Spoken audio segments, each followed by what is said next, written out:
Welcome to Serial Killers with Ben Carter. I'm your host, Ben Carter. In the heart of LaPorte, Indiana, a small town known for its serene landscapes and welcoming community, a chilling shadow was cast over the idyllic setting. Belle Gunness, a Norwegian immigrant-turned-farmer, was not only an industrious woman but also a serial killer whose atrocities would send shockwaves through the nation. Belle Gunness was born Brynhild Paulsdottir Sturseth on November 11, 1859, in Selbu, Norway. The early years of her life were shrouded in mystery and hardship. From an early age, she learned the difficult lessons of survival and resilience, traits that would later serve her in the most macabre manner. At the age of 21, Gunness emigrated to the United States, filled with dreams of wealth and prosperity. She settled in Chicago and married Mads Sorensen in 1884. Together, they opened a candy store, which mysteriously burned down. The insurance money they collected was the first of many suspicious windfalls that would help Gunness establish her deadly reputation. Their domestic life, however, was marked by tragedy. Over a course of years, the couple had 4 children, 2 of whom died young of colitis. The symptoms of colitis, notably nausea and cramping, are also symptoms of many forms of poisoning. This, coupled with 2 life insurance policies on the children, raised eyebrows, but ultimately led to no formal investigations. In 1900, Mads Sorensen died on the one day 2 of his life insurance policies overlapped. The cause of death was reported as heart failure, but suspicions of poisoning loomed large. Again, the bereaved Belle Gunness collected a hefty insurance payout and moved to LaPorte, Indiana, where she purchased a farm. And there, the true horror was yet to unfold. Belle married again, this time to Peter Gunness. 7 months into their marriage, Peter met a tragic end, crushed by a meat grinder. Once more, Belle found herself a widow, and once more, she collected a large insurance payout. The death was ruled an accident, but locals whispered of foul play. It was there, on that farm in LaPorte, that Belle Gunness's darkest chapter began. Known to the locals as a hard-working widow, she began placing matrimonial ads in newspapers across the Midwest, seeking companionship with a caveat. The suitors must come with cash in hand, ready to join her in a profitable farming enterprise. Many men answered the call, enticed by the prospect of a new life. Few, if any, ever left the Gunness farm. In the quiet Indiana countryside, a monster was hiding in plain sight. Behind the facade of a grieving widow and industrious farmer, Belle Gunness was planning her next kill. The depths of her depravity were yet to be fully revealed, laying the groundwork for a tale of horror that would forever mar the image of the American heartland. LaPorte, Indiana, at the turn of the 20th century, was a quiet, pastoral town. Nestled in the heartland of the Midwest, it was a place where people knew their neighbors, waved to each other from porch swings, and gathered at the church on Sundays. The town was small, with a population hovering around 7,000. It was a place where everyone knew everyone else, where secrets were hard to keep, and gossip spread like wildfire. The community was predominantly agrarian, with many families, like Belle Gunness's, making their living off the land. The landscape was characterized by sprawling farms with fields of corn and soybeans stretching as far as the eye could see. People worked hard, toiling from sunrise to sunset under Indiana's wide-open skies, their lives dictated by the rhythm of the seasons. It was a time of change for America. The country was rapidly industrializing, experiencing an economic boom that promised prosperity and opportunity.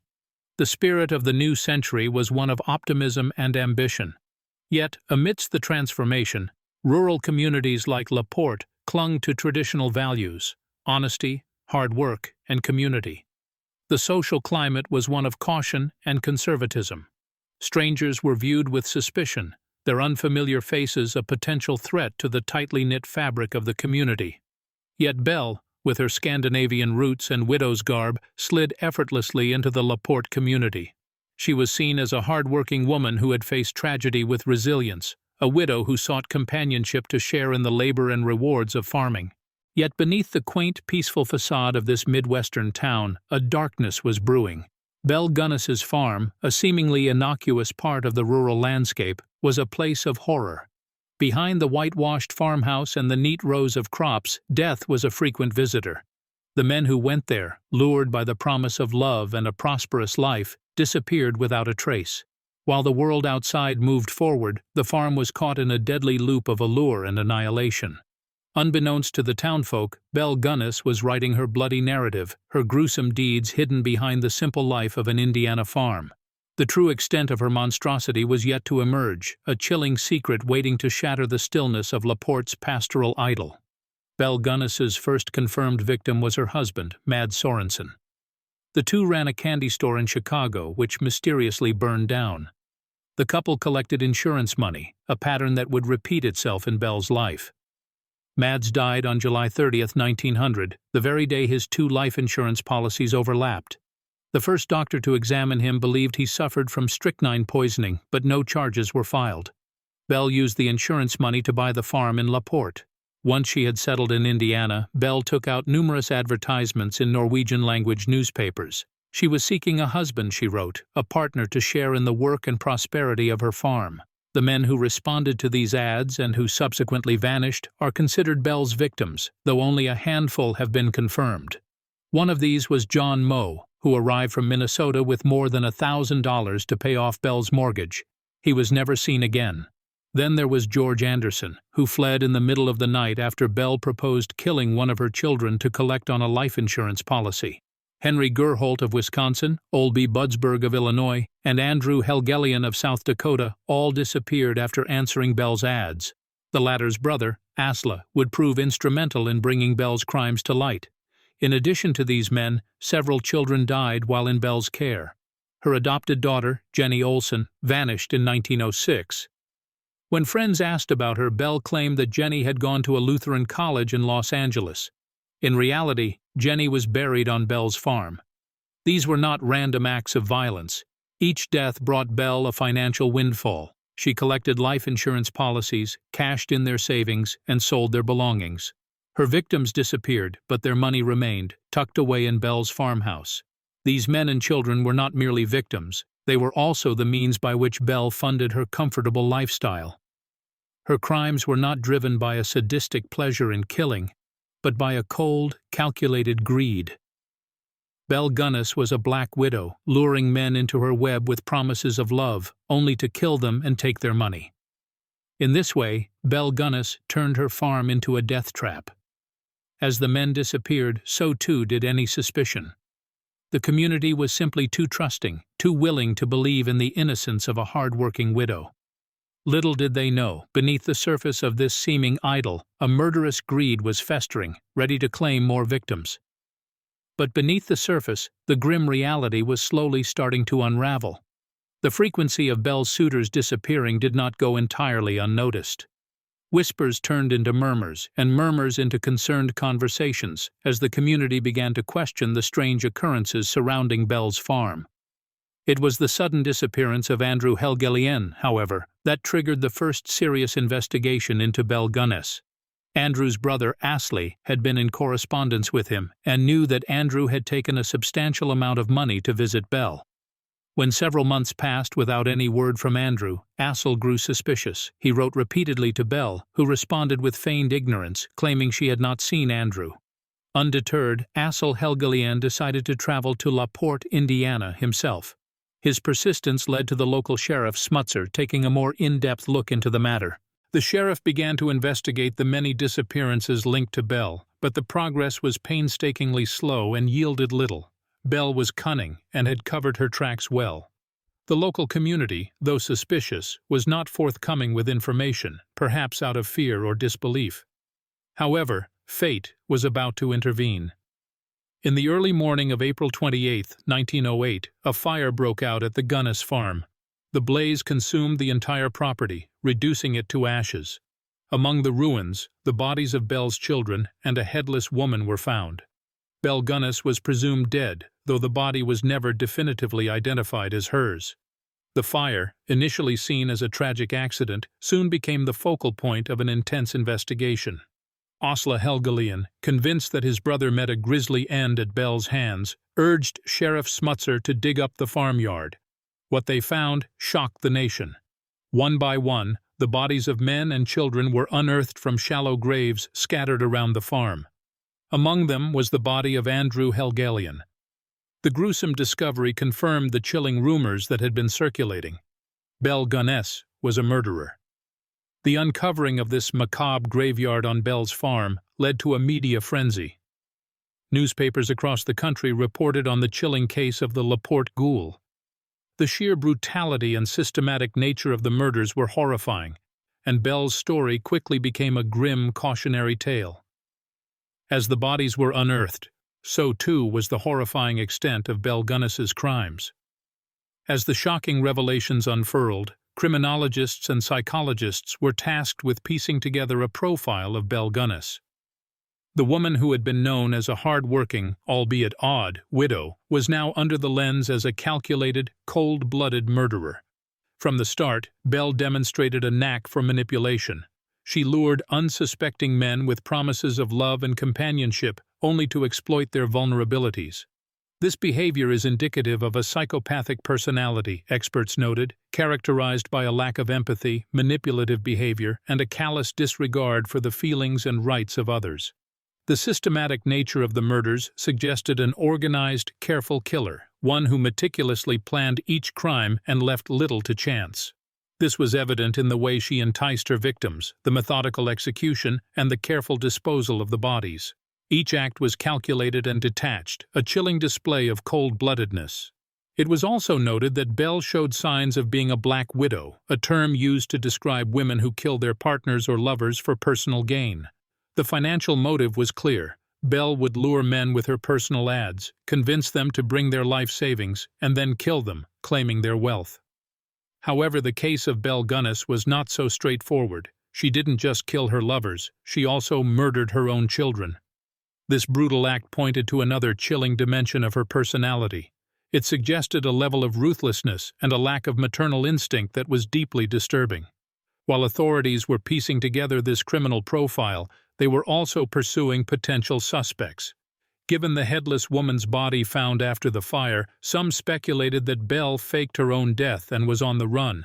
Others believed she was murdered by a spurned lover or an accomplice in her crimes.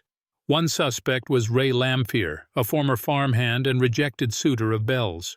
He had been fired shortly before the fire, and there were rumors of a bitter feud between them. However, while he was charged with arson and implicated in the murders, there was not enough evidence to convict him of anything beyond the arson. The case of Belle Gunness was filled with uncertainties and unanswerable questions. What was clear, though, was the chilling picture of a woman who was capable of unimaginable brutality. A woman who used her charm and cunning to lure victims into a deadly trap. This was not just a tale of murder. It was a chilling study of human nature at its most sinister. In the face of mounting suspicion and a lack of concrete evidence, authorities turned to the emerging field of forensic science to aid in their investigation.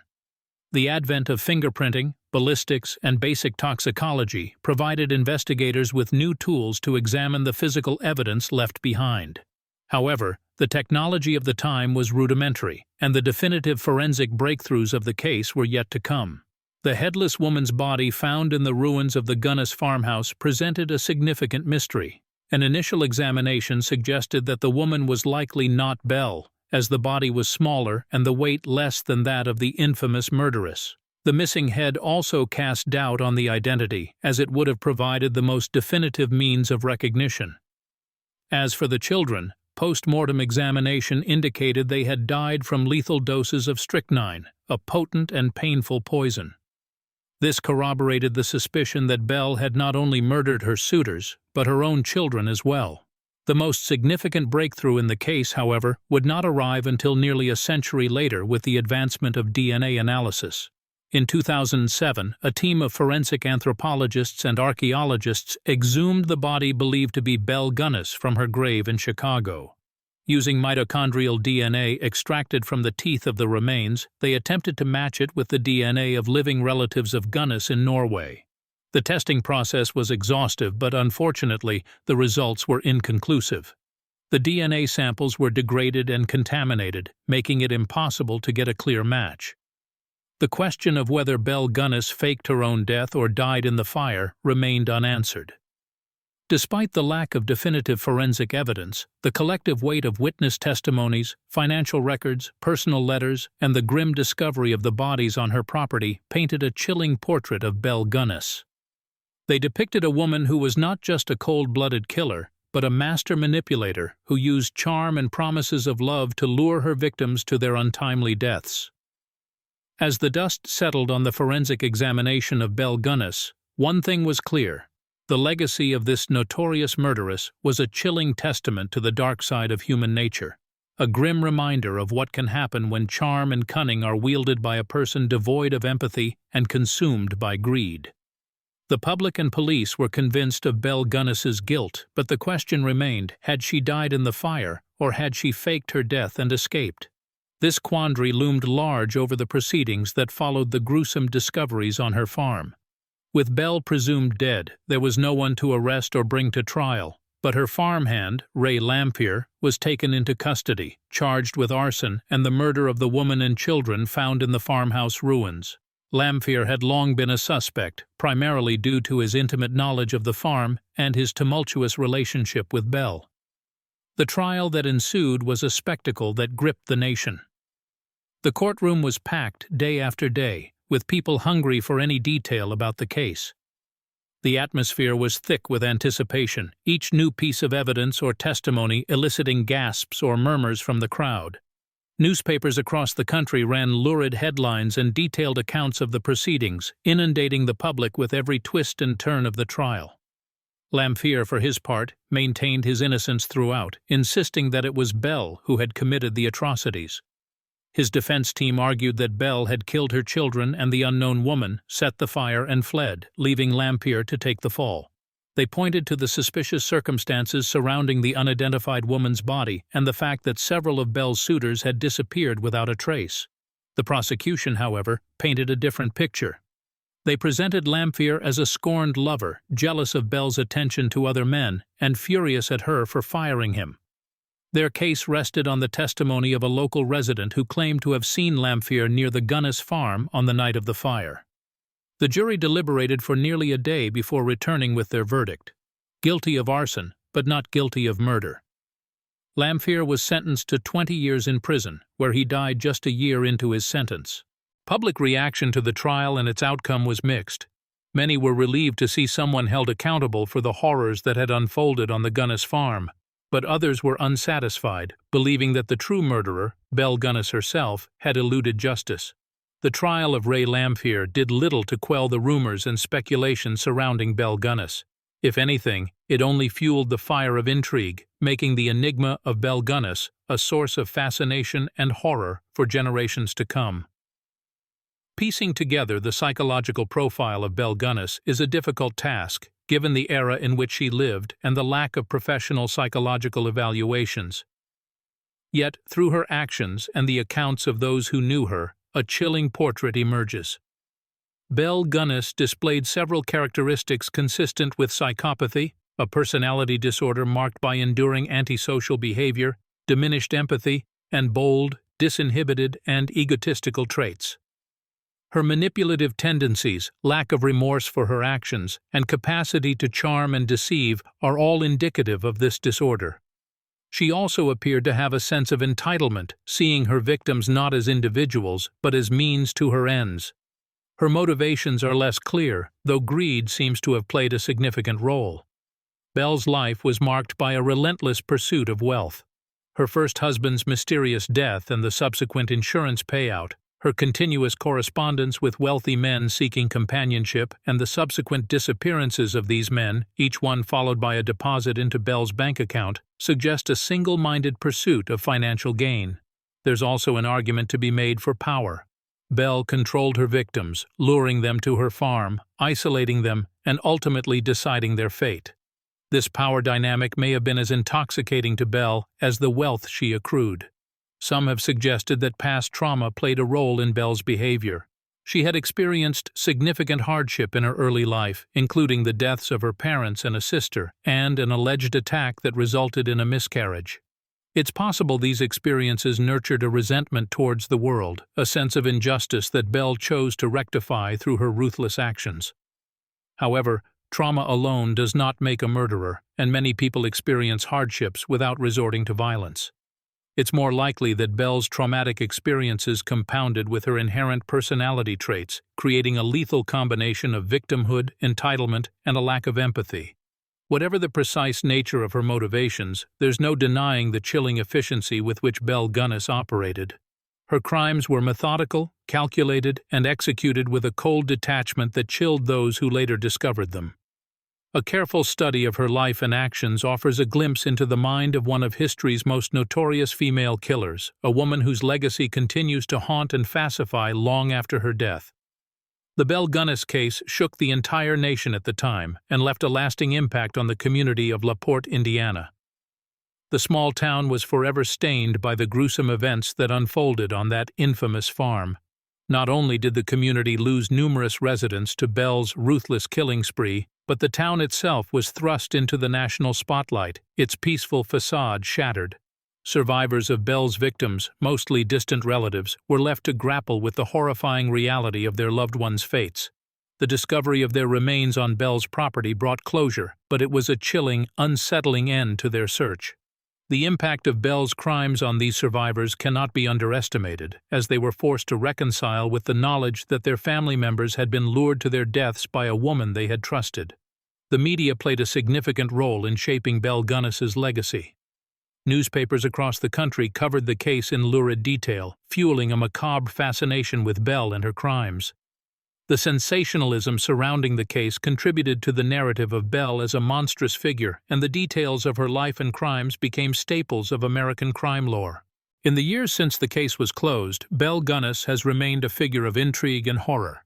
Her story has inspired countless books, movies, and documentaries, often painting her as a ruthless, bloodthirsty femme fatale. This narrative, while rooted in the grim reality of her actions, also serves to perpetuate harmful stereotypes about female criminals and their motivations. Yet, beyond the sensationalism and horror, Belle Gunness's case has also contributed to a deeper understanding of female killers and the specific motivations and methods that differentiate them from their male counterparts. Her case serves as a chilling reminder that evil deeds are not the exclusive domain of any gender, and that charm and manipulation can be as deadly as physical force. The legacy of Belle Gunness is a complex one, a blend of horror, fascination, and a grim testament to the depths of human depravity. She is remembered not only as a murderer, but as a symbol of the worst that humanity can be, her name forever linked with the macabre history of American crime. Despite the extensive documentation and accounts surrounding Belle Gunness, the mystery of her life and the extent of her crimes remain shrouded in unanswered questions. The number of her victims, for instance, is still a matter of speculation. While she confessed to killing 2 husbands and several suitors, the total number of her victims remains unconfirmed. Some estimates suggest that she may have murdered as many as 40 people, while others put the figure at less than a dozen. Another lingering question is the uncertainty surrounding Belle's fate. While her death was commonly believed to have occurred in the fire that destroyed her farm, the charred remains that were found were not conclusively identified as hers. This has led to speculation that Belle may have staged her own death and escaped. Some reported sightings of her in the years following the fire further fueled these theories, but none were ever confirmed. The question of Belle's motivations, too, remains open to interpretation. Was she driven by financial gain alone, or did she derive a perverse pleasure from her crimes? Her letters suggest a cold, calculating mindset focused on material gain, but the brutal nature of her murders raises the possibility of a more complex psychological profile. These unresolved mysteries contribute to the enduring fascination with Belle Gunness. They also serve as a stark reminder of the limitations of historical accounts, especially when it comes to understanding the inner workings of a criminal mind. Finally, the haunting legacy of Belle Gunness serves as a cautionary tale about the dangers of manipulation and deceit. It reminds us of the dark potentialities lurking in the shadows of human nature, of the capacity for cruelty and evil that can reside in the most unexpected of places. It serves as a chilling testament to the fact that sometimes the deadliest monsters are those that walk among us, hidden behind a facade of normality. Belle Gunness, with her twisted legacy and unanswered mysteries, continues to be a figure of intrigue, horror, and caution.